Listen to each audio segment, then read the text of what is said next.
Hello students, welcome to my YouTube channel. आज के इस वीडियो लेक्चर में हम सी भाषा से संबंधित प्रैक्टिकल सेशन 2 की शुरुआत कर रहे हैं। आज के इस सेशन में हम सी में कैसे प्रोग्राम डेवलप कर सकते हैं, कैसे कंट्रोल स्टेटमेंट्स का प्रयोग करेंगे, कैसे एक बिगिनर सी के प्रोग्राम बनाना सीख सकता है, कैसे वह अपना लॉजिक डेवलप करे, इन सभी बातों को हम इस प्रैक्टिकल सेशन में डिस्कस करेंगे। आइए सबसे पहले हम एक सिंपल प्रोग्राम की आउटपुट देखते हैं। जब भी आपने कोई प्रोग्राम बनाना है तो सबसे पहले उस प्रोग्राम की आउटपुट को आपने अपने माइंड में या एक पेपर ले लीजिए, उस पर उस प्रोग्राम की आउटपुट को डिजाइन करें। जैसे आप प्रोग्राम की आउटपुट चाहते हैं कि आपका प्रोग्राम इस तरह से मॉनिटर स्क्रीन पे दिखाई दे, क्या क्या इनपुट आउटपुट्स वह हमसे लेगा या हमें शो करेगा, इन सभी चीजों को डिफाइन करता हुआ एक प्रोग्राम डिजाइन कर लें। जैसे हमने मान लीजिए एक स्टूडेंट का रिजल्ट कैलकुलेट करना है, जिसके लिए हम पहले कुछ सब्जेक्ट के मार्क्स प्रोग्राम में इनपुट करवाएंगे, फिर उन पे कैलकुलेशन करते हुए उनका टोटल और परसेंटेज कैलकुलेट करके यूजर को शो करवाएंगे। मान लीजिए हमारी जो आउटपुट है, जो हम चाहते हैं कि प्रोग्राम इस स्क्रीन के अकॉर्डिंग जो हमने यहाँ इस ब्लैक बॉक्स में शो किया है, हमारी मॉनिटर स्क्रीन पर भी ऐसी ही आउटपुट आई। तो इस तरह का प्रोग्राम, सिंपल प्रोग्राम हम कैसे बनाएंगे, सबसे पहले इसके बारे में डिस्कशन करते हैं। फिर यही प्रोग्राम हम प्रैक्टिकली बनाकर देखेंगे। तो इस प्रोग्राम का मकसद है कैसे आप एक प्रोग्राम की आउटपुट को दिमाग में बिठाकर उसके अकॉर्डिंग खुद प्रोग्राम बनाना कैसे सीख सकते हैं। इस चीज का डिस्कशन करते हुए हम आज के प्रैक्टिकल सेशन की शुरुआत कर रहे हैं। तो इस प्रोग्राम को बनाने से पहले, आउटपुट डिफाइन करने के बाद, हम कैसे सोचेंगे, कैसे लॉजिक बनाएंगे कि हमें कहां से शुरू करना है। तो सबसे पहले आपने इस प्रोग्राम में कितने वेरिएबल्स यूज करने हैं वह डिसाइड करना है। जितनी वैल्यूज हम इस प्रोग्राम में यूज कर रहे हैं वह सभी वैल्यूज हम कंप्यूटर की मेमोरी में स्टोर करवाएंगे, और जितनी वैल्यू कंप्यूटर की मेमोरी में स्टोर होंगी उतने ही वेरिएबल हमें डिक्लेयर करने पड़ेंगे।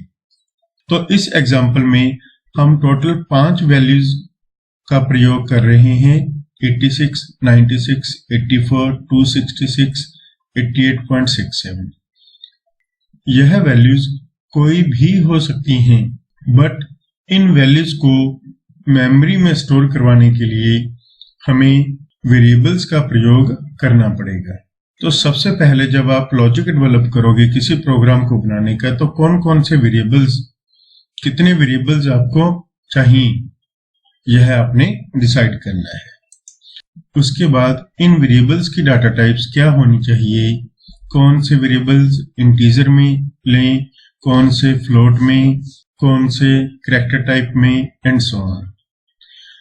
इनकी डाटा टाइप डिफाइन करने के बाद हम देखेंगे कि हमने कौन सी वैल्यूज इनपुट करवानी है।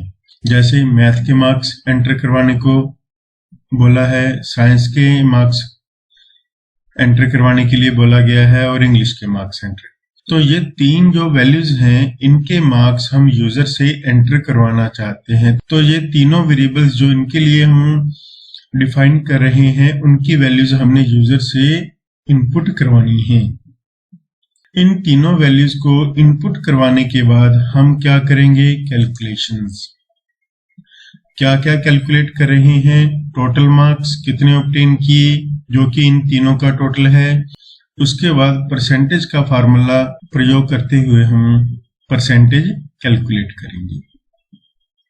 जब कैलकुलेशंस हो गई, उसके बाद हम इन कैलकुलेशंस का रिजल्ट डिस्प्ले करवा देंगे, जिन्हें हम आउटपुट्स बोलते हैं।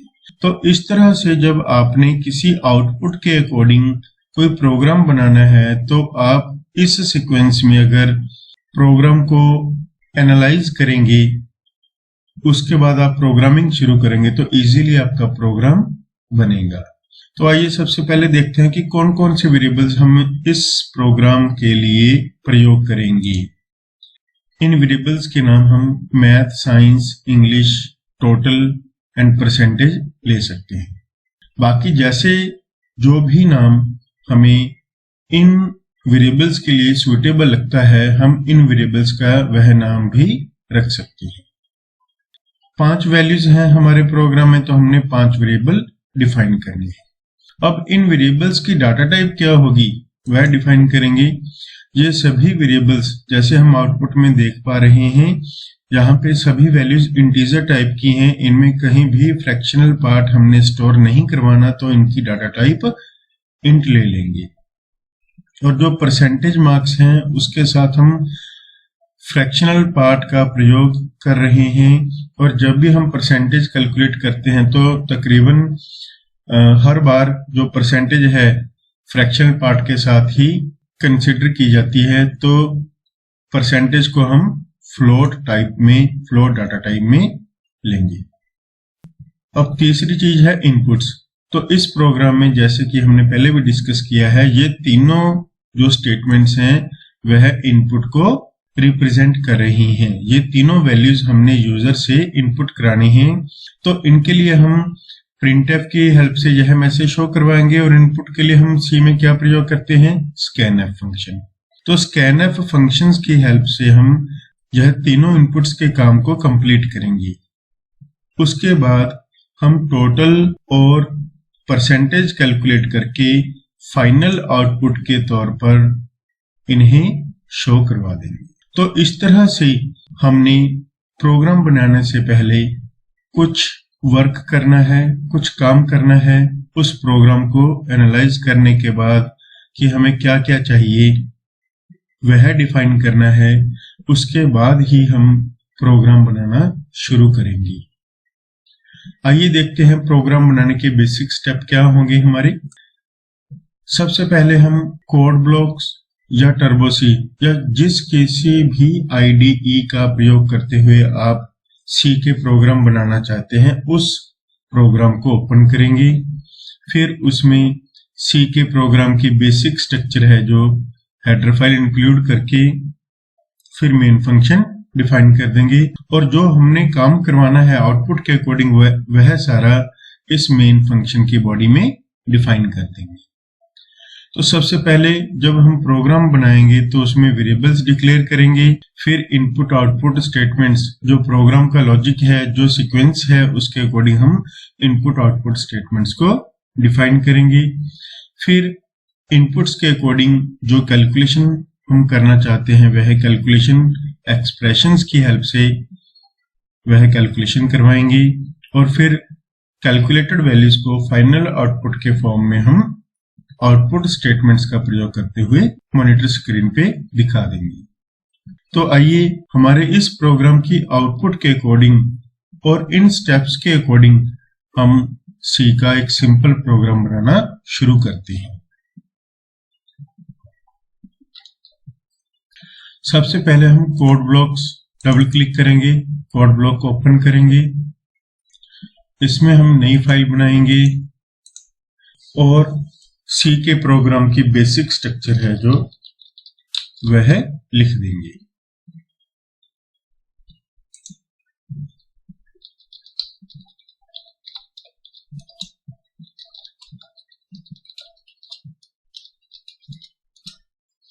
बेसिक स्ट्रक्चर डिफाइन करने के बाद हमने सबसे पहले मेन फंक्शन में वेरिएबल्स डिक्लेयर करने हैं। जैसे कि हमने प्रोग्राम को एनालाइज करते हुए देखा था कि हमने टोटल 5 वेरिएबल्स डिक्लेयर करने हैं, 4 इंटीजर टाइप के और एक फ्लोट टाइप का।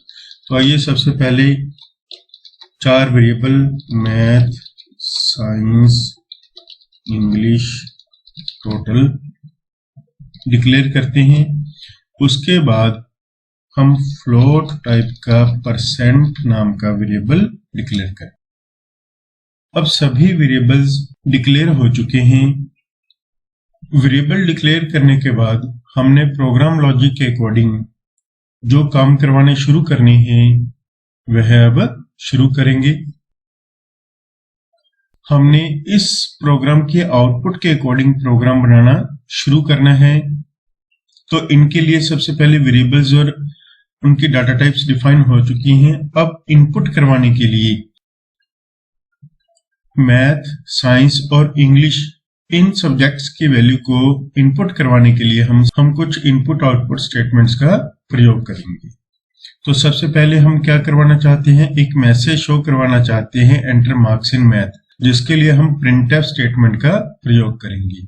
उसके बाद मैथ वेरिएबल की जो वैल्यू है वह यूजर से इनपुट करवाएंगे, जिसके लिए हमें स्कैनफ फंक्शन का प्रयोग करना पड़ेगा। आइए देखते हैं। तो यहां पे सबसे पहले हम printf enter marks in math semicolon, यह हमारा पहला मैसेज है जो मैथ के मार्क्स इनपुट करवाने के लिए हमने यूजर को डिस्प्ले करवाना है। इस मैसेज के अकॉर्डिंग यूजर ने मैथ के मार्क्स इनपुट करवाने हैं, जिसके लिए हम स्कैनफ फंक्शन का प्रयोग करेंगे। स्कैनफ फंक्शन में मैथ वेरिएबल की वैल्यू इनपुट करवानी है और मैथ की डाटा टाइप इंट है, तो इसके लिए हम %d का प्रयोग करेंगे और जिस वेरिएबल में वैल्यू स्टोर करवानी है उस वेरिएबल का प्रयोग करेंगे।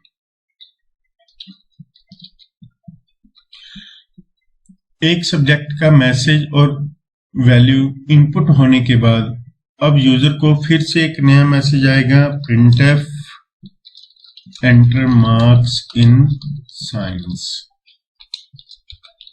सेमीकोलन। अब हमने साइंस के मार्क्स इनपुट करवाने हैं %d, एंड क्योंकि साइंस वेरिएबल की डाटा टाइप भी इंट है तो इसके लिए भी हम %d का प्रयोग करेंगे। प्रिंटफ अब थर्ड सब्जेक्ट है जो उसके मार्क्स इनपुट कराने हैं, enter marks in English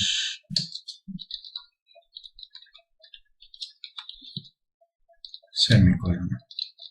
scanf %d अब इंग्लिश के मार्क्स इनपुट करवाने हैं, फिर सेमीकोलन। अब तीनों वैल्यूज इनपुट करवाने के लिए हमने जो स्टेटमेंट्स लिखनी थी वह लिखनी है। आइए फिर देखते हैं प्रोग्राम के आउटपुट। इन तीनों वैल्यूज की इनपुट करवाने तक का काम हमने प्रोग्राम में लिख लिया है। इनके लिए हम इंस्ट्रक्शंस लिख चुके हैं। आइए अब आउटपुट शो करवानी है, बट आउटपुट से पहले हमने कैलकुलेशंस करनी है। सबसे पहले हम टोटल और परसेंटेज वैल्यू को कैलकुलेट करेंगे। आइए देखते हैं कैसे कैलकुलेट करवाएंगे।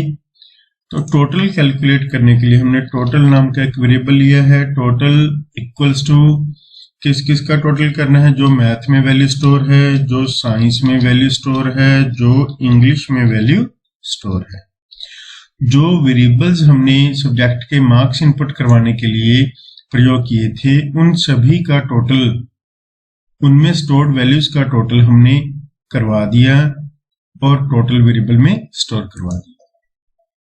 तो यह हमारी एक एक्सप्रेशन है जिसमें कुछ वैल्यूज का सम करके हम उसको टोटल में स्टोर करवा रहे हैं। आइए अब परसेंटेज भी कैलकुलेट कर लेते हैं। परसेंटेज के लिए परसेंट वेरिएबल हमने यूज किया है, परसेंट इक्वल टू, तो परसेंटेज कैसे कैलकुलेट करेंगे, जितने मार्क्स आए हैं पब्लिक जितने में से आए हैं। तो हर सब्जेक्ट अगर हम 100 मैक्सिमम मार्क्स का कंसीडर करते हैं तो कितने में से आए हैं, 300 में से, इंटू 100। यह हमारा परसेंटेज कैलकुलेट करने का फार्मूला हो गया। हमारे इस स्टेटमेंट में, इस एक्सप्रेशन में अभी एक लॉजिकल मिस्टेक है। अगर आपने अरिथमेटिक ऑपरेटर्स का जो कंसेप्ट था, टॉपिक था, अच्छी तरह से हमारे वीडियो लेक्चर को समझा है, देखा है, जो इससे पहले हमने थियोरेटिकल डे 1 से डे 5 तक के वीडियो लेक्चर बनाए थे, अगर आपने वह देखे हैं तो आपको वह गलती अवश्य पता चलेगी। हमारी आउटपुट हमारी एक्सपेक्टेशन के अकॉर्डिंग नहीं मिलेगी हमें। जल्दी ही मैं आपको उस प्रॉब्लम के बारे में बताऊंगा। तो परसेंटेज और टोटल की वैल्यू शो करवाने के लिए हमने प्रिंटफ लाइन चेंज करवाकर टोटल मार्क्स ऑब्टेन्ड आर, उसके बाद हमने एक वैल्यू शो करवानी है। तो वैल्यू शो करवाने के लिए परसेंट डी, कौन से वेरिएबल की वैल्यू शो करवानी है, टोटल, सेमीकोलन। अब परसेंटेज मार्क्स शो करवानी है, लाइन चेंज करवाई, परसेंटेज मार्क्स आर।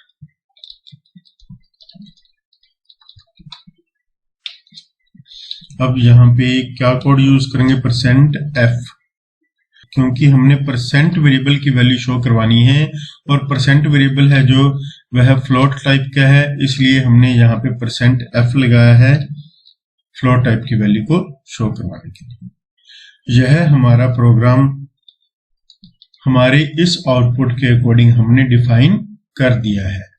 जैसे जैसे हमने यहाँ स्टेप बताए थे उसी के अकॉर्डिंग हमने यह सारा काम पूरा किया है। होप कि आपको लॉजिक या स्टेप हैं जो प्रोग्राम को बनाने के वह समझ आ रही होंगी। आइए अब इस प्रोग्राम को सेव करके रन करते हैं। इसका नाम मैंने मान लीजिए p1.c रख दिया। p1.c के बाद मैंने इसको सेव कर दिया। आइए अब हम इसे रन करते हैं। रन करने के लिए हम बिल्ड मेनू में जाएंगे, बिल्ड एंड रन ऑप्शन पे क्लिक करेंगे या कीबोर्ड से F9 की प्रेस करेंगे। तो यह हमारी आउटपुट स्क्रीन आ गई। तो सबसे पहले जैसे जैसे हमने इंस्ट्रक्शन दी थी उसी के अकॉर्डिंग यह काम करेगा।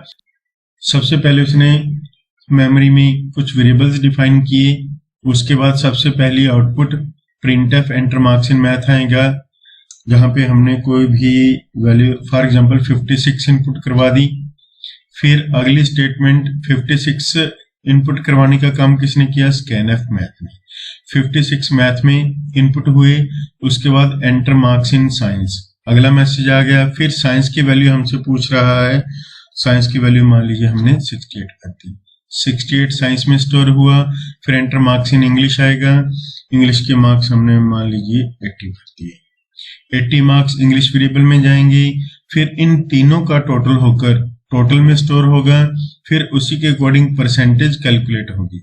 जैसे कि मैंने आपको बताया है कि जो परसेंटेज की एक्सप्रेशन है उसमें कोई लॉजिकल एरर है, उसकी कैलकुलेशन सही नहीं होगी तो आपको परसेंटेज का रिजल्ट सही प्राप्त नहीं होगा। आइए देखते हैं कैसे टोटल और परसेंटेज शो करेगा। Obtained marks 204 and percentage marks are 0.00। तो यहाँ पे आपका रिजल्ट 0 कैलकुलेट हो रहा है। क्यों कैलकुलेट हो रहा है, मैंने आपको प्रोग्राम बनाते हुए बताया था कि यहाँ इस लॉजिक में एरर है, हमारा रिजल्ट सही कैलकुलेट नहीं होगा। तो आइए देखते हैं इसका कारण क्या है। सबसे पहले आउटपुट विंडो को क्लोज करते हैं। जो हमारी आउटपुट में 0% शो कर रहा था उसका कारण हम समझते हैं। उसका कारण यह है कि हमने यहाँ पे इंटीजर डिवीजन का प्रयोग किया है। एक इंटीजर को दूसरे इंटीजर से डिवाइड कर रहे हैं। ऊपर जो टोटल हम कैलकुलेट करवा रहे हैं वह 300 से छोटा है, तो हमारा रिजल्ट कितना आएगा, 0 आएगा, 0 पॉइंट समथिंग नहीं आएगा। इसलिए उसने यहाँ पे इंटीजर डिवीजन के कारण 0 को 100 से मल्टीप्लाई किया और सारी वैल्यू 0 कैलकुलेट हुई और वह परसेंटेज में स्टोर हुई। अगर आप चाहते हैं कि यह इंटीजर डिवीजन ना बने तो इसके लिए हमें इस डिवीजन को रियल डिवीजन में कन्वर्ट करना पड़ेगा। जैसे कि हमने अपने ऑपरेटर्स वाले वीडियो लेक्चर में देखा था कि फ्लोट डिवीजन में अगर हम फ्लोट में आंसर चाहते हैं तो कम से कम एक वैल्यू हमारी फ्लोट में होनी चाहिए। तो फ्लोट डिवीजन के लिए हमारे पास दो ऑप्शंस हैं, या तो हमें टोटल वेरिएबल है जो वह फ्लोट टाइप का बनाना पड़ेगा, या फिर 300 को आपने 0.0 लगाकर फ्लोट में कन्वर्ट कर देना है। तो इस तरह हमारी यह डिवीजन है जो अब इंटीजर डिवीजन नहीं रही, अब यह फ्लोट डिवीजन या रियल डिवीजन बन चुकी है। आइए अब इस प्रोग्राम को दोबारा से रन करते हैं और इसकी आउटपुट चेक करते हैं। अब आपको इसका रिजल्ट सही प्राप्त होगा। 56, 78, 60। अब एंटर करेंगे तो आप देख रहे हो कि टोटल 194 है और इसकी जो परसेंटेज मार्क्स हैं वह 64.66 समथिंग कैलकुलेट हो चुकी है। तो इस तरह से आपने हमेशा डिवीजन करते हुए ध्यान में रखना है कि अगर आप फ्लोट में डिवीजन चाहते हो तो उसमें कम से कम एक वैल्यू, डिवीजन करते हुए एक वैल्यू कम से कम आपकी फ्लोट टाइप की होनी चाहिए, तभी आपके पास रिजल्ट है जो फ्लोट डिवीजन की फॉर्म में आएगा। तो यह था हमारा एक सिंपल पहला प्रोग्राम।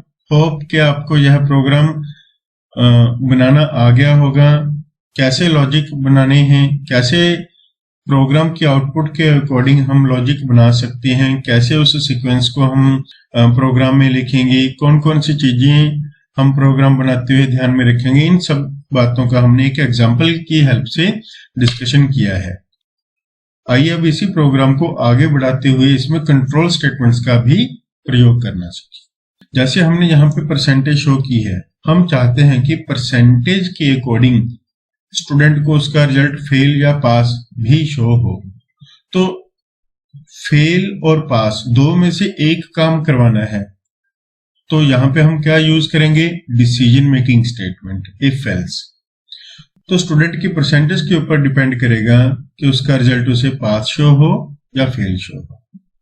हम चाहते हैं कि अगर स्टूडेंट ने 35 या उससे ज्यादा मार्क्स हासिल किए हैं तब उसका रिजल्ट पास शो हो, अदरवाइज उसका रिजल्ट फेल शो हो। तो यहां पे हम परसेंटेज के बाद क्या लगाएंगे, इफ कंडीशन।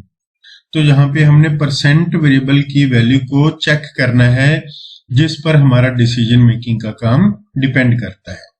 अगर percent greater than equal to 35 है, अगर स्टूडेंट ने 35 या उससे ज्यादा परसेंटेज मार्क्स प्राप्त किए हैं तो उसी मैसेज क्या शो होना चाहिए, congrats you are pass, semicolon. अगर यह कंडीशन ट्रू होगी, अर्थात अगर स्टूडेंट के जो परसेंटेज है वह कैलकुलेट होने के बाद 35 और उससे ज्यादा आई है, जैसे 64 आया था, 64 ग्रेटर देन इक्वल टू 35, तो यह कंडीशन क्या हुई, ट्रू। तो ट्रू होगी तो यहां पे क्या शो करेगा, कांग्रेट्स यू आर पास।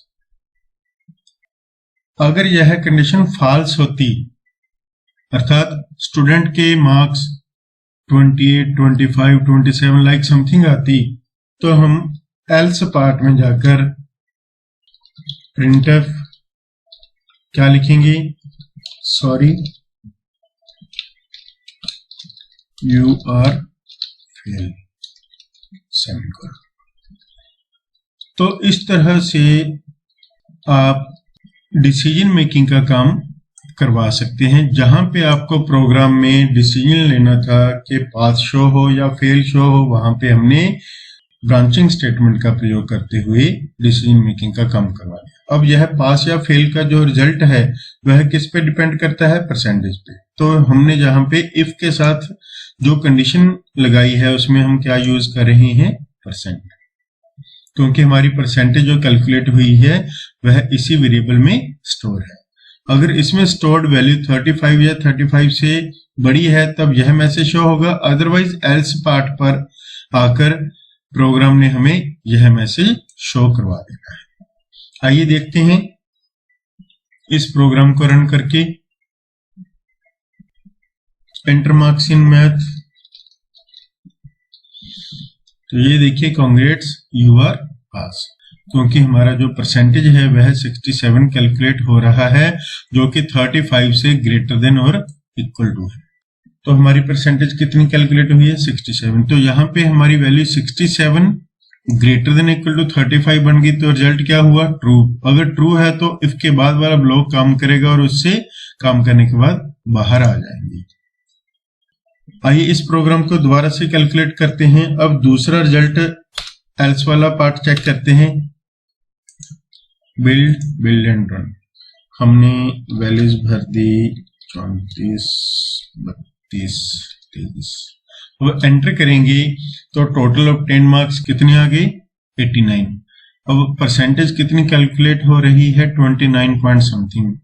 तो 29 पॉइंट समथिंग जो परसेंट में वैल्यू स्टोर हुई 29 पॉइंट समथिंग ग्रेटर देन 35, तो यह कंडीशन क्या बन गई? फॉल्स, जिसके कारण वह एल्स ब्लॉक पर स्विच हुआ और हमें यह मैसेज डिस्प्ले कर दिया, सॉरी यू आर फेल। तो इस तरह से प्रोग्राम में हम जहां जहां पर जिस जिस चीज की जरूरत होगी वह लॉजिक लगाकर प्रोग्राम को आगे बढ़ाते रहेंगे, बनाते रहेंगे। आइए अगर हम फेल या पास की जगह ग्रेडिंग शो करवाना चाहते हैं तो कैसे करवाएंगे?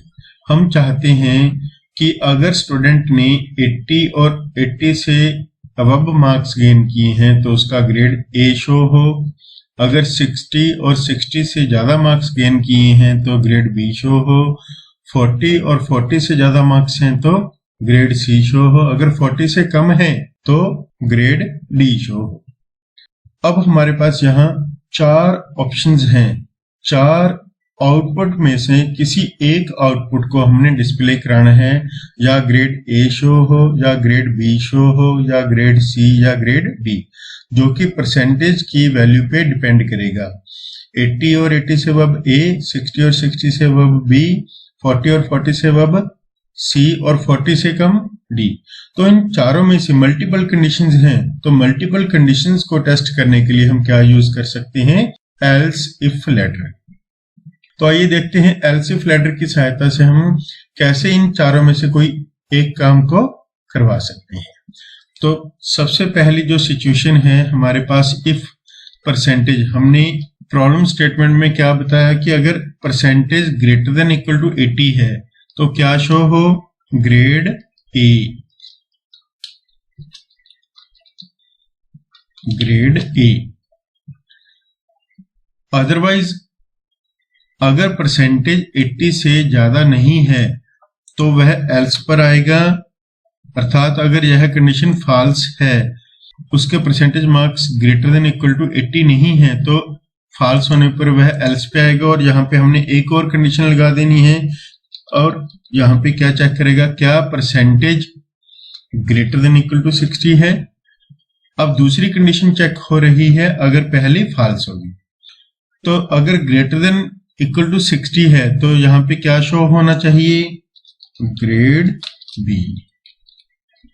अगर यह कंडीशन भी फॉल्स हो जाती है तो वह कहां पे जाएगा?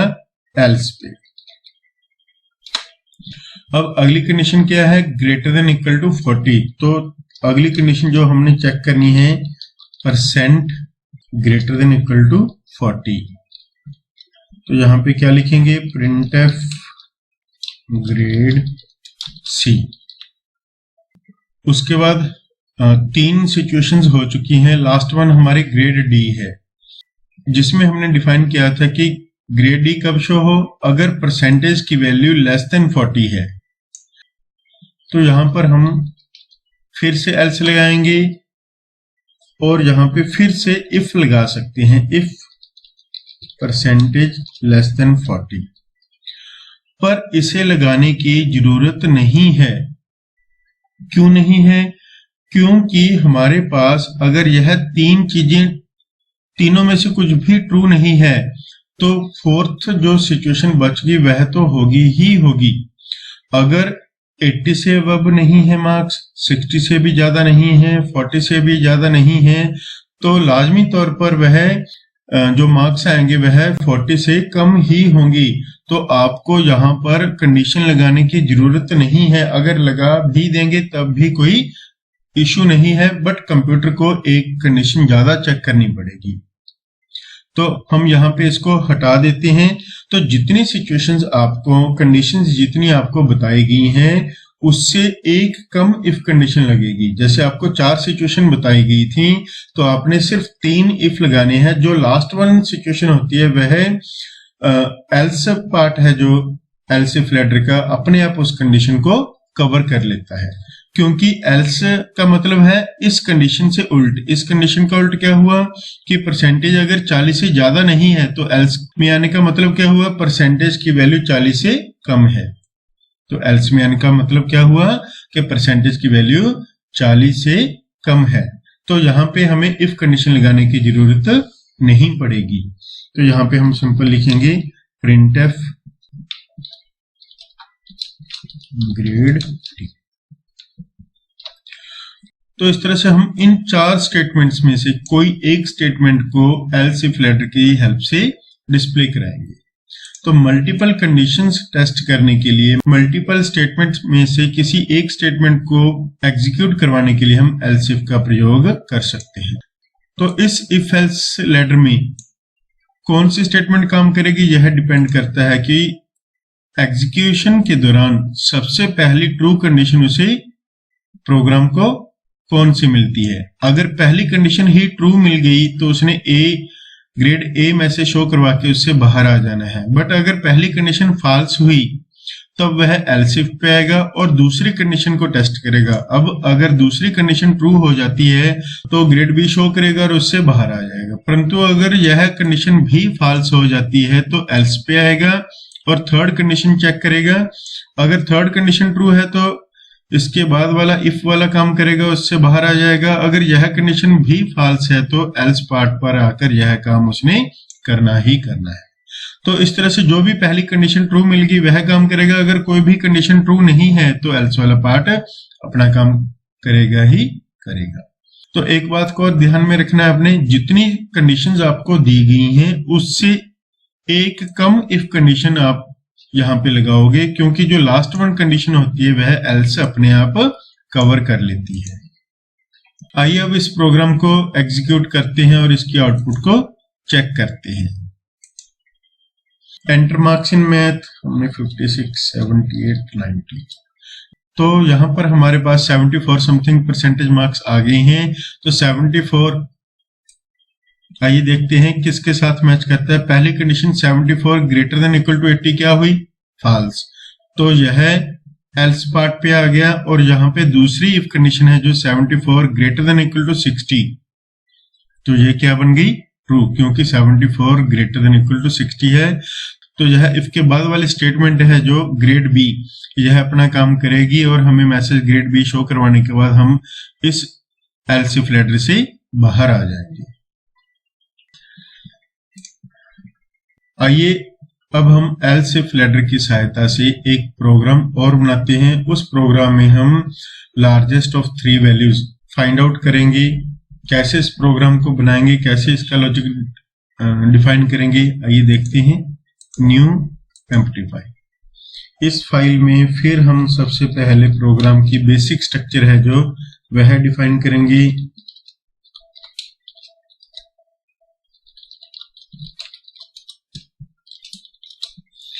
अब लार्जेस्ट ऑफ 3 वैल्यूज का प्रोग्राम है, तो हम सबसे पहले 3 वैल्यूज इनपुट करवाएंगे। 3 वैल्यूज इनपुट करवाने के बाद चेक करेंगे कि तीनों में से कौन सी वैल्यू बड़ी है। फिर हम जो वैल्यू बड़ी होगी उसको शो करवा देंगे। तो पहली वैल्यू भी बड़ी हो सकती है, दूसरी भी और तीसरी भी। हम चाहते हैं कि या तो फर्स्ट वैल्यू लार्जेस्ट शो हो, या चाहते हैं सेकंड वैल्यू लार्जेस्ट शो हो, या चाहेंगे थर्ड वैल्यू लार्जेस्ट शो हो। तीनों में से जो भी वैल्यू बड़ी होगी उसके अकॉर्डिंग यह मैसेज शो होना चाहिए। तो 3 में से कोई एक काम करवाना है, तो इसके लिए भी हम ब्रांचिंग स्टेटमेंट एल्स इफ का प्रयोग करेंगे। तो सबसे पहले वेरिएबल्स कितने होंगे इसमें, अगर हम इसको लॉजिक को डिफाइन करें, डिजाइन करें, अपने दिमाग में इस कंसेप्ट को एनालाइज करें, तो हमने 3 वैल्यूज इनपुट करवानी है, क्योंकि तीनों में से ही हमने कंपैरिजन करके यह बताना है कि कौन सी वैल्यू बड़ी है। तो यहाँ पे कैलकुलेशन तो कोई होगी नहीं। क्यों नहीं होगी, क्योंकि हमने कुछ भी कैलकुलेट नहीं करना, जस्ट तीनों वैल्यूज को कंपेयर करते हुए बताना है कि कौन सी वैल्यू बड़ी है और कौन सी नहीं। तो यहाँ पे इंट ए बी सी, तीन वेरिएबल तीनों इंट टाइप के डिक्लेयर कर लिए। अब यहाँ पे मैसेज शो करवाते हैं enter 3 values.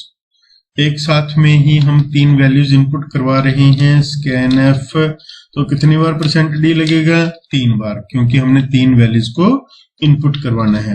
Address of a, address of b, address of c, फिर सेमीकोलन।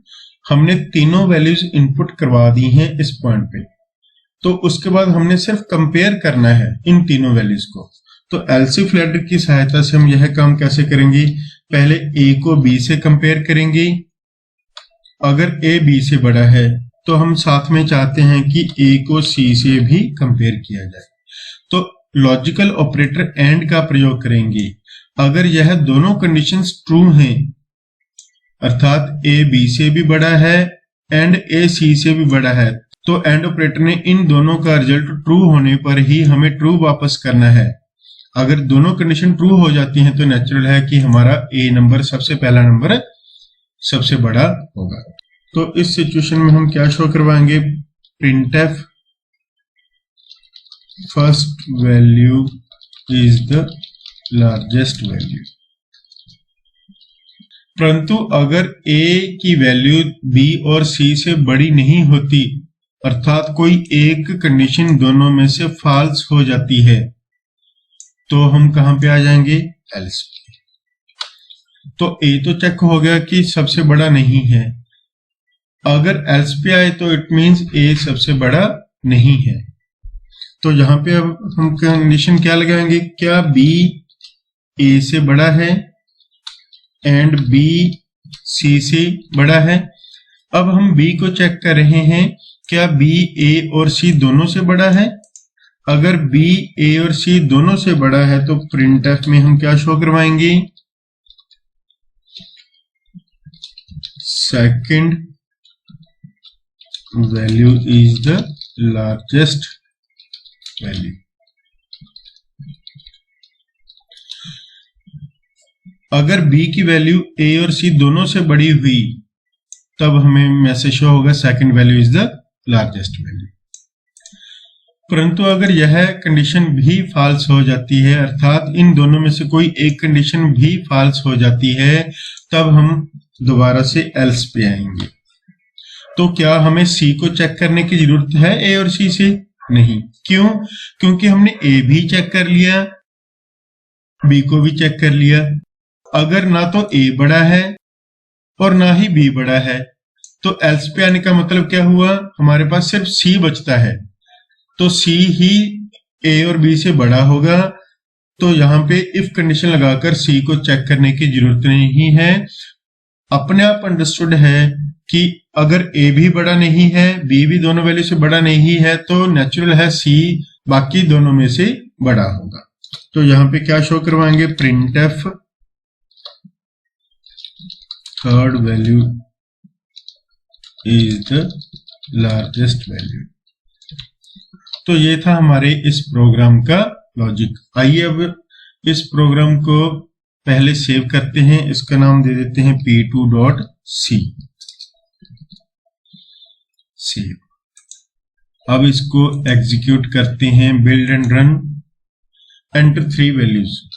आप स्पेस डाल के भी इन वैल्यूज को इनपुट करवा सकते हैं और एंटर की का प्रयोग करते हुए अलग अलग लाइंस में भी इनको इनपुट करवा सकते हैं। मैंने स्पेस डाल के तीनों को इनपुट करवा दिया। पहली वैल्यू 45A में गई, फिर 67B में गया, 23C में गया। अब 45 greater than 67 and 45 greater than 23। तो पहली कंडीशन 45 ग्रेटर देन 67 यह फॉल्स हो चुकी है, तो जिस कारण यह एल्स पर आ जाएगा। अब b की वैल्यू कितनी है? 67 ग्रेटर देन 45, तो यह कंडीशन क्या हुई? ट्रू। 67 ग्रेटर देन 23, सी की वैल्यू 23 है, तो 67 ग्रेटर देन 23, यह भी कंडीशन क्या हुई, ट्रू। तो दोनों ही कंडीशन हमारी यहाँ पर ट्रू है, तो एंड ऑपरेटर ने हमें, एंड लॉजिकल ऑपरेटर ने हमें इस सारी कंडीशन का रिजल्ट क्या रिटर्न करना है, ट्रू। तो अगर इफ को ट्रू मिलता है तो उसने क्या शो कर देना है, सेकंड वैल्यू इज लार्जेस्ट। आइए देखते हैं, second value is the largest value. तो इस तरह से लॉजिक बनाते हुए कि कौन सी वैल्यू सबसे बड़ी है, एल्स इफ की सहायता से हमने तीनों में से बड़ी वैल्यू फाइंड आउट की और आउटपुट स्क्रीन पे शो करवा दी। आइए अब इस प्रोग्राम को एक बार और रन करते हैं और इसमें कुछ और नई वैल्यूज डिफाइन करते हैं। अब हमने पहली वैल्यू 56, 34, 78 यह वैल्यूज इनपुट करवा दी। ए की वैल्यू 56, बी की 34, सी की 78। तो third value is the largest value. कैसे? क्योंकि 56 ग्रेटर देन 34 यह ट्रू है, बट 56 ग्रेटर देन 78 यह फॉल्स है। दोनों में से एक भी फॉल्स हो जाता है तो कहां पे आएंगे, एल्स पे, क्योंकि सारी कंडीशन का रिजल्ट क्या हुआ, फॉल्स। तो फॉल्स के कारण एल्स पे आ गई। अब बी की value 34 greater than 56 and 34 greater than 78, तो यहाँ पे दोनों ही कंडीशंस फॉल्स हैं, तो सारे का रिजल्ट फिर से क्या मिला हमें, फॉल्स। तो यहाँ पे फिर कहां पे आ गए, एल्स पे। तो रिजल्ट क्या मिलेगा, third value is largest value. आइए अब हम यही प्रोग्राम नेस्टेड इफ की हेल्प से बनाएंगे। तो नेस्टेड इफ का कंसेप्ट क्या था, नेस्टेड इफ यह एक ऐसी ब्रांचिंग स्टेटमेंट है जिसमें एक इफ एल्स का प्रयोग दूसरी इफ एल्स में किया जाता है, उसे हम नेस्टेड इफ एल्स बोलेंगे। आइए अब यही प्रोग्राम, लार्जेस्ट ऑफ 3 वैल्यूज का प्रोग्राम हम नेस्टेड इफ की सहायता से बनाते हैं। तो एक और नई फाइल बनाते हैं, फिर से प्रोग्राम की स्ट्रक्चर यहीं से कॉपी कर लेते हैं। तो ये वाला प्रोग्राम हम यहीं से कॉपी कर लेते हैं और नई फाइल में पेस्ट कर लेते हैं, और एंड में कर्ली ब्रैकेट लगाना नहीं भूलना। तो तीनों वैल्यूज इनपुट करवा चुके हैं। अब हम कैसे नेस्टेड इफ का प्रयोग करते हुए लार्जेस्ट ऑफ 3 वैल्यूज को चेक करेंगे। सबसे पहले चेक करेंगे क्या ए बी से बड़ा है। अब यह सिचुएशन या तो ट्रू होगी या फॉल्स होगी। हमने एक बेसिक स्ट्रक्चर है इफ एल्स की लगा ली है। हमने यहाँ पे फिलहाल सिंपल इफ एल्स का प्रयोग किया है। अब इस इफ में भी हम इफ एल्स यूज करेंगे, यहां एल्स पर भी हम इफ एल्स का प्रयोग करेंगे। आइए देखते हैं कैसे। अगर ए बी से बड़ा है तो इसके अंदर आकर हम फिर चेक करेंगे क्या ए सी से भी बड़ा है। अगर ए बी से बड़ा है तो हम क्या चेक कर रहे हैं, इसके अंदर आकर क्या ए सी से भी बड़ा है। अगर ए बी से भी बड़ा है और सी से भी बड़ा है तो क्या शो होगा, प्रिंटफ ए इज लार्जेस्ट या फर्स्ट वैल्यू इज लार्जेस्ट, जैसे भी आप मैसेज शो करवाना चाहो करवा सकते हो। एल्स, तो एल्स का मतलब क्या होगा, यहां पे एल्स क्या शो होगा, प्रिंटफ। इफ के उल्ट कंडीशन क्या बनती है, अगर ए सी से बड़ा नहीं है तो क्या होगा, सी ए से बड़ा होगा। तो यहां पे क्या शो करवाएंगे, सी इज लार्जेस्ट। तो आप सोचोगे कि हमने सी को बी से कंपेयर तो किया नहीं, तो कैसे हम कह सकते हैं कि सी लार्जेस्ट है। तो आइए एक लॉजिक देखते हैं यहां पे हमने क्यों लगाया है। तो यह ब्लॉक, तो यह जो इफ एल्स है वह कब काम करेगा, अगर ए बड़ा है बी से। यह ब्लॉक तभी चेक होगा अगर यह कंडीशन ट्रू है, यह कंडीशन ट्रू है। और यहां पे एल्स एग्जीक्यूट होने का मतलब क्या है, सी बड़ा है ए से। तो यहां पे एल्स का क्या मतलब हुआ, एल्स पे कब आएगा, जब सी की वैल्यू ए से बड़ी होगी। अगर तो ए की वैल्यू सी से बड़ी है तब तो इफ काम करेगा, परंतु अगर सी की वैल्यू ए से बड़ी है तो एल्स वाला ब्लॉक काम करेगा। तो एल्स पे आने का मतलब क्या है, सी बड़ा है ए से। यह हमने कमेंट में लिखा है आपको एक्सप्लेन करने के लिए कि एल्स में आने का मतलब क्या हुआ, सी बड़ा है ए से। तो यहाँ पे क्या बन गया, सी बड़ा है ए से। अगर सी ए से बड़ा है और ए बी से बड़ा है तो सी को बी से कंपेयर करने की जरूरत नहीं है। जैसे 4 बड़ा है 2 से, 6 बड़ा है 4 से, तो 6 को 2 से कंपेयर करने की जरूरत नहीं है, क्योंकि ए बी से बड़ा है, सी ए से बड़ा है, तो अपने आप अंडरस्टूड है कि सी बी से भी बड़ा होगा, इसलिए यहां पे हमने सी को बी से कंपेयर नहीं किया। होप के आपको लॉजिक समझ आ रहा होगा। थोड़ा सा टेक्निकल है, मैथमेटिकल है, तो एक बार आप दोबारा से इस लॉजिक को, इस वीडियो को रिवाइंड करके समझने की कोशिश करें तो आपको जरूर समझ में आएगा। अब हम आगे देखते हैं। अगर यह कंडीशन फॉल्स हो जाती है, ट्रू पे तो हमने बता दिया कि क्या करें, अगर फॉल्स हो जाती है तो यहाँ पे एल्स पे आएगा। एल्स पे आने का मतलब क्या हुआ, be greater than A. Else पे कब आएगा, जब यह कंडीशन फॉल्स होगी। और फॉल्स का मतलब क्या हुआ, ए बी से बड़ा नहीं है, बी ए से बड़ा है। एल्स पे आने के कारण एक कंडीशन अपने आप चेक हो चुकी है कि बी ए से बड़ा है, तो यहां पे अब हम क्या चेक करेंगे, क्या बी सी से बड़ा है। अगर बी ए से भी बड़ा है और बी सी से भी बड़ा है तो क्या शो करवाएंगे, printf b is largest. Else क्या शो करवाएंगे, इसकी उल्ट क्या कंडीशन बन गई, सी बड़ा है बी से। अर्थात अगर हम एल्स पर आ जाते हैं तो उसका मतलब क्या होगा, सी बड़ा है बी से। तो print F C is largest, C is largest. C को बी से तो चेक कर लिया, बट सी को ए से चेक किए बिना हम कैसे कह सकते हैं कि सी इज लार्जेस्ट है। तो जैसे हमने ऊपर लॉजिक बताया था कि यहां पे एल्स पे आने का मतलब क्या है, बी बड़ा है ए से। यहां पे आने का मतलब क्या है, एल्स पे बी बड़ा है ए से। अगर हमारी इफ कंडीशन फॉल्स होगी तो एल्स पे आएंगे, एल्स का मतलब बी बड़ा है ए से। और यहां पे एल्स पे आने का मतलब क्या है, सी बड़ा है बी से, अर्थात सी बड़ा है बी से। अगर सी बी से बड़ा है और बी ए से बड़ा है तो नेचुरल है सी ए से भी बड़ा होगा। जैसे 4 बड़ा है 2 से, 6 बड़ा है 4 से। अगर 6 4 से बड़ा है, 4 2 से बड़ा है, तो 6 2 से भी बड़ा ही होगा। इसलिए हमें यहाँ पे C को A से कंपेयर करने की जरूरत नहीं है, क्योंकि हमारा कॉम्बिनेशन इस पॉइंट पर आकर यह बन जाता है। आइए अब इस प्रोग्राम को सेव एंड एग्जीक्यूट करते हैं। तो यहाँ पे हमने नेस्टेड इफ के अंदर भी इफ एल्स लगाया और एल्स के अंदर भी इफ एल्स लगाया। तो यह नेस्टेड इफ का कंसेप्ट है, नेस्टेड इफ एल्स का कंसेप्ट है, जिसकी सहायता से हमने 3 वैल्यूज में से बड़ी वैल्यू पता करने का प्रोग्राम बनाया है। सबसे पहले सेव करते हैं, इसका नाम दे दिया p3.c, सेव किया। अब इसको रन करेंगे, build and run, enter 3 values 45 34 67। तो ए की वैल्यू 45, बी की वैल्यू 34, सी की वैल्यू 67। तो तीनों में से बड़ी कौन सी है, सी वाली। तो यहाँ पे रिजल्ट क्या आएगा, सी इज लार्जेस्ट।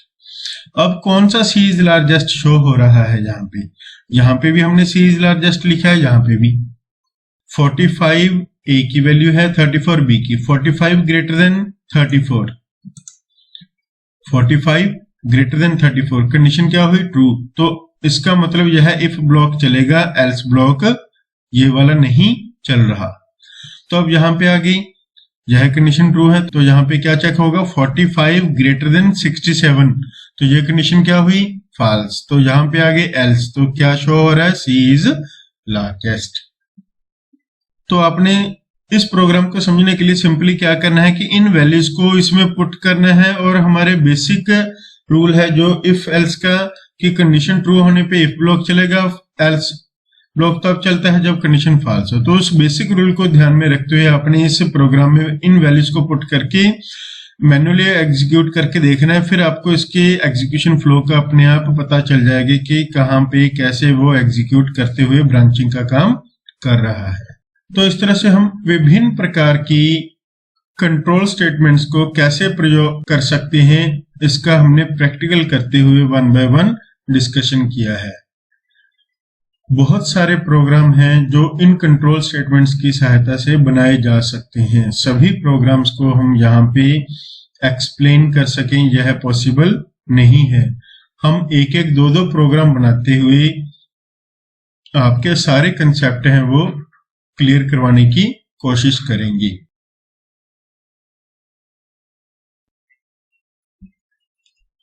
आइए अब हम देखते हैं स्विच केस का प्रयोग करते हुए कैसे सी में प्रोग्राम बना सकते हैं। जैसे हमने डे 6 लेक्चर में ब्रांचिंग स्टेटमेंट्स में आपको डिटेल से बताया था कि स्विच केस ब्रांचिंग स्टेटमेंट है जो उसमें कुछ रेस्ट्रिक्शंस हैं। वह एल्स इफ लेटर की तरह कई स्टेटमेंट्स में से किसी एक स्टेटमेंट को एग्जीक्यूट करवाने के लिए प्रयोग की जा सकती है। क्या रेस्ट्रिक्शन बताई थी मैंने उसमें आपको? पहली कि उसमें हम सिर्फ इंटीजर टाइप के डाटा को ही टेस्ट कर सकते हैं, फ्लोट वैल्यूज को उसमें टेस्टिंग पर्पस के लिए यूज नहीं कर सकते। और दूसरी रेस्ट्रिक्शन थी जो जैसे हम यहाँ इफ में कंडीशंस में रेंज चेक कर रहे हैं, क्या a की वैल्यू b से बड़ी है, तो रेंज चेक करने के लिए हम लेस देन ग्रेटर देन एक्जेक्टर रिलेशनल ऑपरेटर यूज करते हैं। तो इस तरह के जो कंपैरिजन के काम हैं उसमें हम इन ऑपरेटर्स का प्रयोग टेस्टिंग के लिए नहीं कर सकते। तो उसमें हम किस तरह की कंडीशंस को टेस्ट करेंगे, किस तरह की वैल्यूज को टेस्ट करने के लिए प्रयोग करेंगे, इसके बारे में भी हमने आपको डे 6 ब्रांचिंग स्टेटमेंट्स का जो लेक्चर था वो बताया था। स्विच केस का प्रयोग हम उन कंडीशंस में करते हैं जहां पर हमें कुछ कांस्टेंट वैल्यूज का सेट दिया हो और हमने किसी वैल्यू को उस सेट के साथ कंपेयर करते हुए कुछ डिसाइड करना। आइए एक एग्जांपल से इसको और क्लियर करते हैं।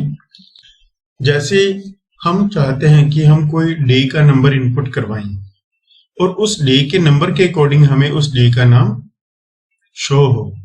जैसे अगर हम 1 इनपुट करवाते हैं तो मंडे शो हो, 2 इनपुट करवाने पर Tuesday and so on up to 7 तक हमें संडे शो।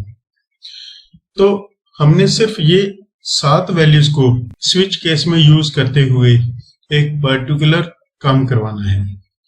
तो ये 7 वैल्यूज क्या हैं? Set of constant values. तो जो हमने वैल्यू इनपुट करवाई है उसको हमने इस सेट ऑफ कांस्टेंट वैल्यूज के साथ कंपेयर करते हुए अपने किसी एक टास्क को परफॉर्म करना है। तो ऐसी सिचुएशन में जहां पर किसी सिंगल वैल्यू या एक्सप्रेशन या वेरिएबल को सेट ऑफ कांस्टेंट वैल्यूज के साथ कंपेयर करते हुए कोई डिसीजन मेकिंग का काम करवाना हो तो वहां पर हम एल्स इफ की तरह स्विच केस का प्रयोग भी कर सकते हैं। आइए इसके लिए स्विच केस का एक प्रोग्राम बनाते हैं और इस कंसेप्ट को और अच्छे से समझते हैं। स्विच केस में प्रोग्राम के लिए आइए एक नई फाइल बनाते हैं, एम्प्टी फाइल। यहाँ पे सबसे पहले हम प्रोग्राम की स्ट्रक्चर डिफाइन करेंगे, #include stdio.h, फिर void main में कर्ली ब्रेसेस से हमने इसकी बॉडी डिफाइन कर ली। तो अभी हमने अपनी प्रोग्राम स्टेटमेंट जो डे नंबर के अकॉर्डिंग डे का नाम शो करवाएगा उसके अकॉर्डिंग हमें सिर्फ एक वेरिएबल चाहिए ताकि हम डे नंबर की वैल्यू स्टोर करवा सकें। आइए उस वेरिएबल का नाम डे रखते हैं। अब डे की वैल्यू इनपुट करवानी है और उस वैल्यू को उन 7 वैल्यूज के साथ कंपेयर करते हुए डिसीजन मेकिंग का काम करवाना है। आइए देखते हैं कैसे होगा। सबसे पहले हम डे की वैल्यू यूजर से गेट करवाएंगे, enter number for the day semicolon. तो यूजर को यह मैसेज उसकी स्क्रीन पर आएगा कि आपने डे के लिए कोई नंबर इनपुट करवाना है। तो यूजर ने कीबोर्ड से वैल्यू देनी है जिसके लिए हमने स्कैनफ का प्रयोग किया है और किसमें वैल्यू स्टोर करवानी है, डे नाम के वेरिएबल में। अभी हमने इस डे की वैल्यू को उस सेट ऑफ कांस्टेंट वैल्यूज के साथ कंपेयर करना है। तो जिस वेरिएबल को हमने कंपैरिजन के लिए यूज करना है उसको डे के साथ स्विच करेंगे। हमने डे की वैल्यू को टेस्ट करना है, डे की वैल्यू को चेक करना है, तो उसको हमने स्विच के साथ लिख दिया। तो इस वेरिएबल की वैल्यू को हमने स्विच किया है और इसका कंपैरिजन करने के लिए हम अलग अलग केस स्टेटमेंट्स का प्रयोग करेंगे। सबसे पहले हम डे वेरिएबल की वैल्यू चेक करने के लिए केस स्टेटमेंट में कांस्टेंट वैल्यूज के सेट में से पहली वैल्यू को लगाकर कंपेयर करते हैं। जो सेट ऑफ कांस्टेंट वैल्यूज हैं उनको यहाँ पर एक लेबल के रूप में प्रयोग किया जाएगा। लेबल के लिए हम कोलन सिंबल का प्रयोग करते हैं। तो यहाँ पे जो 1 है वो एज ए लेबल काम करेगा।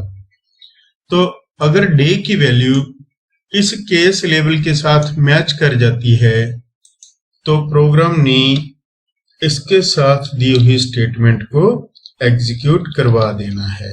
जैसे मंडे लिख दिया। हम चाहते हैं कि अगर डे की वैल्यू इस लेबल से मैच कर जाए तब वह मंडे को एज ए मैसेज स्क्रीन पे आउटपुट के तौर पर शो करे और मंडे मैसेज शो करने के बाद वह इस स्विच केस स्टेटमेंट से बाहर आ जाए, जिसके लिए हम ब्रेक स्टेटमेंट का प्रयोग करते हैं। जैसा कि हमने डे 6 के ब्रांचिंग स्टेटमेंट वाले वीडियो लेक्चर में डिटेल से डिस्कस किया था कि हम क्यों ब्रेक लगाते हैं और ब्रेक ना लगाएं तो क्या होगा। ये सभी चीजें हमने डे 6 के लेक्चर में एक्सप्लेन की हुई हैं। अगर आपको इनके बारे में जानकारी नहीं है तो आप कृपया करके डे 6 का जो लेक्चर है, वीडियो लेक्चर है, उसे जरूर देखें ताकि आपको प्रोग्रामिंग और अच्छे से समझ आए। आइए अब जो कांस्टेंट वैल्यूज का सेट था उसमें से दूसरी वैल्यू को लेबल के तौर पर यूज करें। अगर डे की वैल्यू इस लेबल से मैच नहीं हुई तो एग्जीक्यूशन कंट्रोल अगली केस पे चला जाएगा। अब अगले केस की इस लेबल वैल्यू के साथ डे की वैल्यू को कंपेयर किया जाएगा।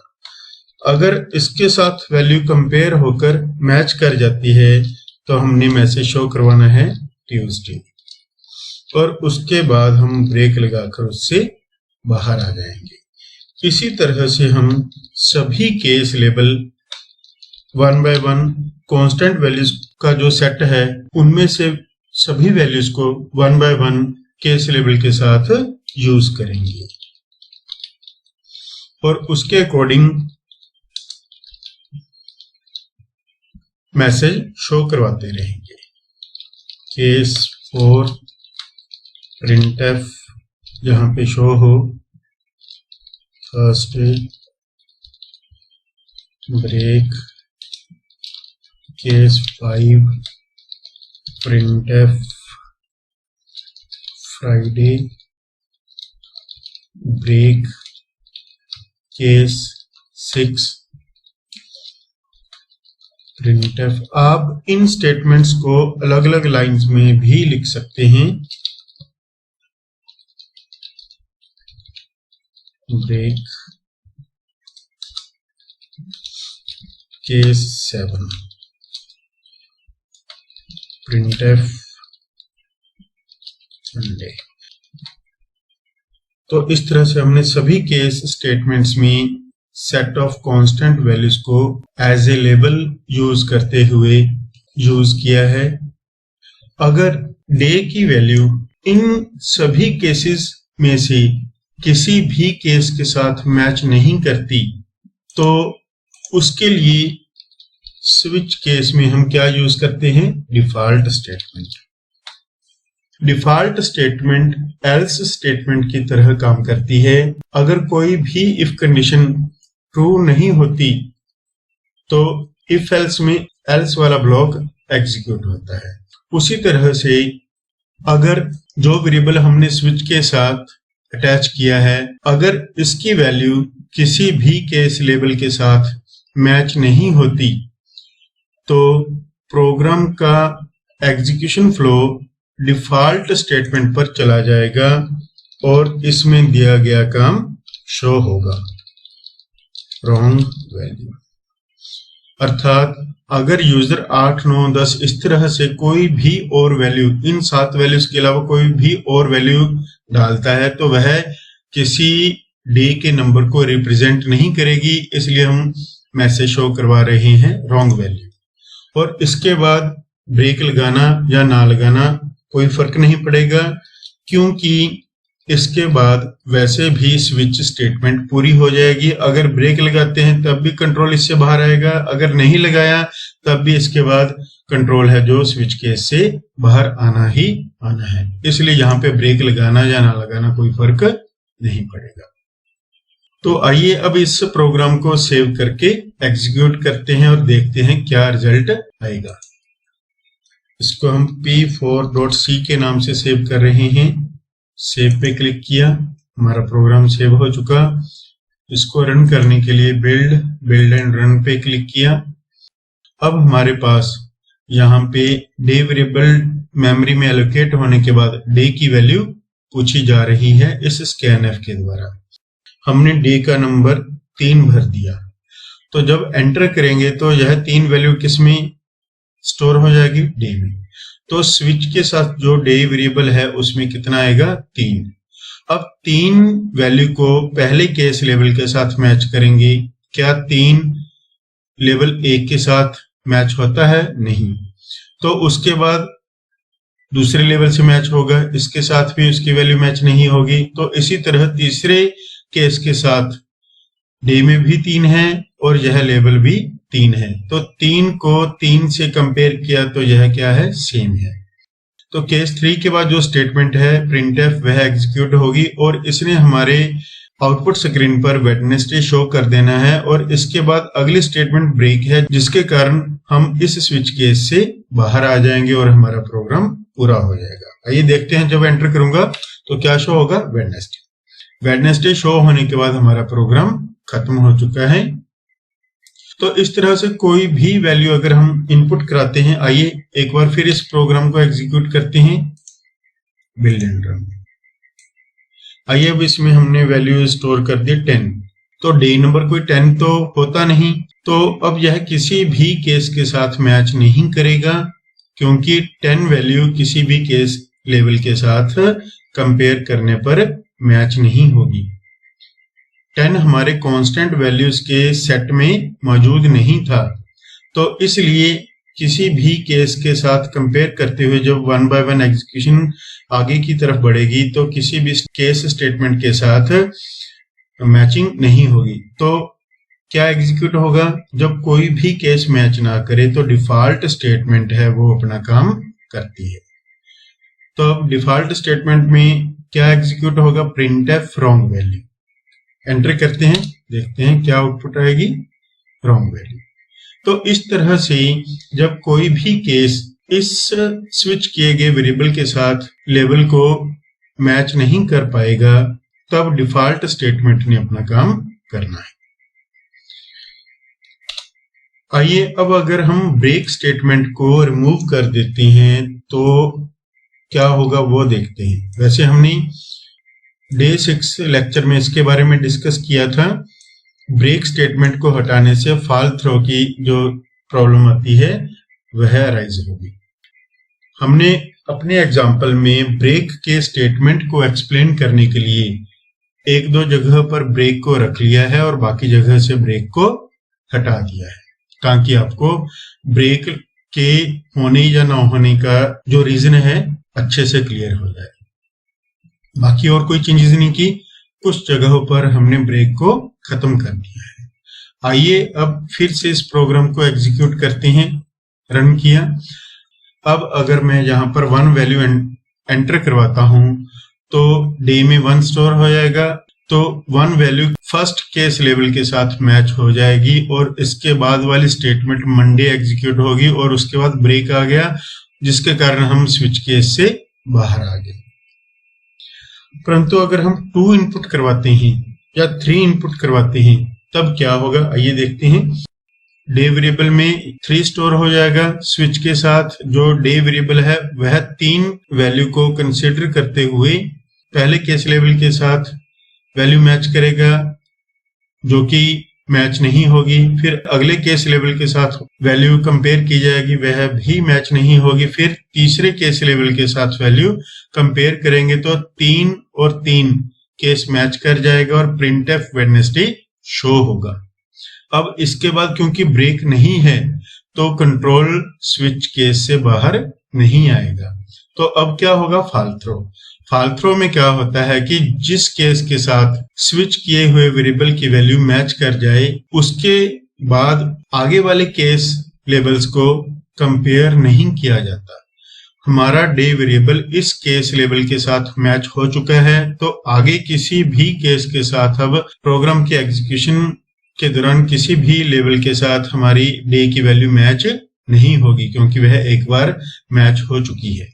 एक बार मैच होने के बाद बाकी केस लेवल को मैच नहीं किया जाता। तो वेडनेसडे के बाद केस मैच नहीं होगा, प्रिंटफ थर्सडे भी शो होगा, फिर ब्रेक यहाँ पर फिर नहीं है, फिर फ्राइडे भी शो करेगा, फिर उसे ब्रेक नहीं मिला, फिर वह सैटरडे शो करेगा।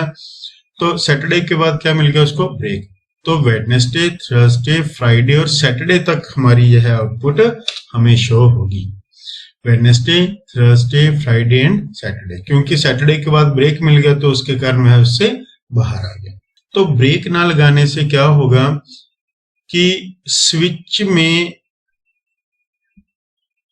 स्विच के साथ अटैच किए गए वेरिएबल को जब किसी केस के साथ मैच कर लिया जाता है तब उसके साथ वाली स्टेटमेंट एग्जीक्यूट होती है। अगर ब्रेक मिल जाए तो वह उससे बाहर आ जाएगा, अदरवाइज वह अगले केस लेवल्स को बिना मैच किए उसके बाद वाली जो स्टेटमेंट्स हैं उनको भी लगातार एग्जीक्यूट करता रहेगा। कब तक एग्जीक्यूट करेगा, जब तक कि स्विच स्टेटमेंट पूरी नहीं हो जाती, अर्थात इस कर्ली ब्रैकेट तक, या जब तक उसे ब्रेक नहीं मिल जाता। तो हमारे इस केस में हमने 3 इनपुट करवाया था तो उसका इस केस के साथ मैचिंग होने के बाद वह एग्जीक्यूशन कब तक करता रहा, जब तक उसे ब्रेक ना मिल गया। इसी तरह से अगर हम यहाँ पे 7 इनपुट करवाते तो हमारा कौन सा केस मैच होता, ये केस 7 संडे शो होता। इसके बाद ब्रेक नहीं है तो डिफॉल्ट को भी इग्नोर करेगा वो और उसके साथ रॉन्ग वैल्यू को आउटपुट के तौर पर शो करते हुए प्रोग्राम से बाहर आ जाएगा। तो ये था फॉल थ्रो का कंसेप्ट। तो स्विच के साथ जितने कॉमन पॉइंट्स हमने डे 6 लेक्चर में डिस्कस किए थे उन सभी को प्रैक्टिकल करते हुए हमने एक्सप्लेन करने की कोशिश की है।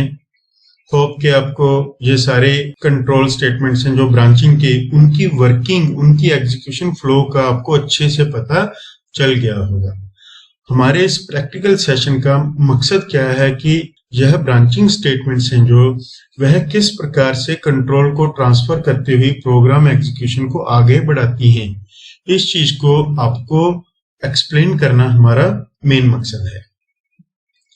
तो अगर आपको किसी भी पॉइंट पर कोई डाउट है तो एक बार फिर से इस वीडियो लेक्चर को देखें और आपको और अच्छे से पॉइंट्स क्लियर होंगे। अगर फिर भी कोई डाउट रहता है तो आप हमें कमेंट सेक्शन में या आप हमें हमारे व्हाट्सएप नंबर पे अपनी क्यूरी सेंड कर दें, हम आपकी उस प्रॉब्लम को, उस डाउट को क्लियर करने की कोशिश करेंगे। आज के लिए इतना ही। अगर आपको हमारी यह लेक्चर सीरीज जो सी की प्रोग्रामिंग से रिलेटेड है अच्छी लगी है और आपको इसमें से कुछ सीखने को मिल रहा है तो आप हमारे वीडियो लेक्चर्स को, हमारे चैनल को शेयर करें, लाइक करें और ज्यादा से ज्यादा लोगों तक हमारे इस चैनल को पहुंचाएं ताकि और स्टूडेंट्स को इसका बेनिफिट मिल सके। तो आज के लेक्चर में इतना ही। अगले लेक्चर में, अगले प्रैक्टिकल सेशन में जो बाकी की कंट्रोल स्टेटमेंट रह गई हैं, लूपिंग एंड जंपिंग, उनके साथ प्रैक्टिकल सेशन के लिए जल्द ही मिलेंगे। आज के लिए इतना ही। धन्यवाद।